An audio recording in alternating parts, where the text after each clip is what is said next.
كان قرما حاجة لو بحيي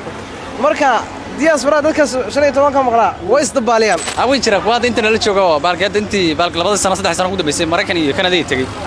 ayaa dadayna soo waxay halkaas intee waaye xagga miyay like meeshan waxa waaye meeshan waa qurxoon tahay wadadan waa ka jiray 5 sano soo qof kule 5 sano soo maqan dal joogta iyo qurba joogta inta badan way isku dhibay mararka qaarna waxa dhaca qof dalka ka maqnaa muddo ka yar 10 sano marka uu dib ugu soo laabto inuu yiraahdo wadooyinkii waaweynaa ee magaalada Muqdisho iyo goobihii caanka ah intaba ma garanayo ama dadka uu su'aalo ka weydiiyo oo uu dhaho halkan magaceeda ii sheeg waana sababta kaliftay in dad badan ay qofka la yaabaan qaar badan waxay aaminsan yihiin qofka 20 sano in ka yar inuusan ku iloobi karin dalka laakiin dad badan oo waxa jira 10 sano ilaa 12 sano dalka ka maqnaa markii ay dib ugu soo laabteenna ay noqotay in dib loo baro anigu waa fahmi waaye waxay iska dhigaan horta isagoo qofku 15 sano ka maqnaa deedunu way hormaraysaa wadankii sidii ku oraa 15 hore uu ka sii hormarayaa markuu imaado wuxuu iska dhigayaa nin soo bedelay wax badan maqnaa ama 30 sano wadanka maqnaa wuxuu leeyahay niyo saan maxaa ku dhacday wadadan wada heblaayamiya uu yaqaan waay ama uu banooni ku ciyaari jiray ama uu mari jiray uu kale wadadan goorma guriga laga dhisay jidkan goorma xagga loo bixiyay marka diaspora dadka 15 ka maqlaa way isdabaaliyaan dad yar isdabaal isku ridaan waxaasna waxay meelahaas Ibraayis ka dhigayaan ama dadna wadanka soo ilaa anaga yar waxaan garanayaa aas dhaqaanay uu baxay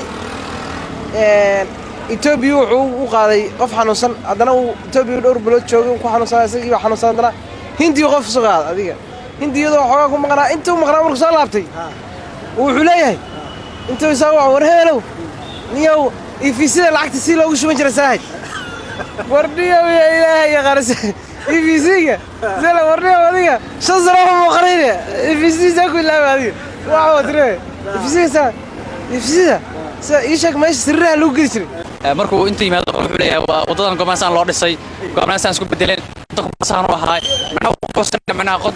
wadanka sano ilaa sano boogay marka waxaan leenahay in wadankaaga ku soo laabo wadankan baa leedahay wadanka aad jirtaa waa wadan islaameed ajnabi baa ku tahay maanta laba laga soo tarxiili kara laakiin wadanka cid ka xigta ma lahan ku soo dhawaan ku leenahay horumarkiisa ka qayb qaado waayahay ma jirto ma dhici kartaa mararka qaar kood qofka inuu ku dhaho aagaan oo dhan ba ma aqooninba waa dhici kartaa qofka waxa laga yaabaa 90 qofka dalka ugu dambeysay magaalada inta uu ka yareed wadadku inta uu ka yaraa waa laga yaabaa qofka inuu qowaayo laakiin waa markasta waa inuu dalkiisa la socdo muhiim taas ah bajira mararka qaar kood qof muddo kooban maqnaa 7 5 6 sano oo kale oo iska dhigaya asigana inuu muddo maqnaayo kale awin jira kuwaad inta la joogo baalkeed intii baalka labada sano saddex sano ku dambeysay Mareykan iyo Kanada ay tagay ayaa dadayna soo waxay halkaas intee waaye xagga miya macnaha waxa iska dhigaa qof wadanka warigood arag marka waxa la wadanka haysanina dadkii haysanina waa dadka shilka tagteen kala hadlayo ku wadanka yaqaano ee muddada badan ka maqnaa way dhici kartaa inuu isbedel ka dhismay wixii isbedelaan laakiin qof wadanka ka maqnaa 5 sano kale 5 sano isbedel ku imaan karo wadanka isbedel qofka aan ku iloobi karo ku imaan karo annagu waxaan dhihi karaa dadka qurbaha kiima inta badan way isyeelayaan intooda badan oo qofku wuxuu leeyahay like meeshan waxa waaye meeshan waa qurxoon tahay wadadan waa ka jiray 5 sano qof kule 5 sano soo maqan marka 5 sano inuu qof yaani ku iloobo meesha uu shalay ka tagay anigu ma arag wax normal ah anigu kul waxay la tahay in yaani iska yeelay ka tahay marka qofka xataa ugu badnaan hadduu 10 sano ka maqnaa dalka ma iloobi karaa dalkii ama 15 sano bay geeyay walaahi waa aniga mar walba normal ilmaha 10 sano 20 sano xataa loo iloobi karo meel aan sayla tahay saale ana wadanka ani hadda yani kula hadlaay magaalada Muqdisho 2003 ugu dambeysay waxaan dib ugu soo laabtay 2012 ugu soo laabtay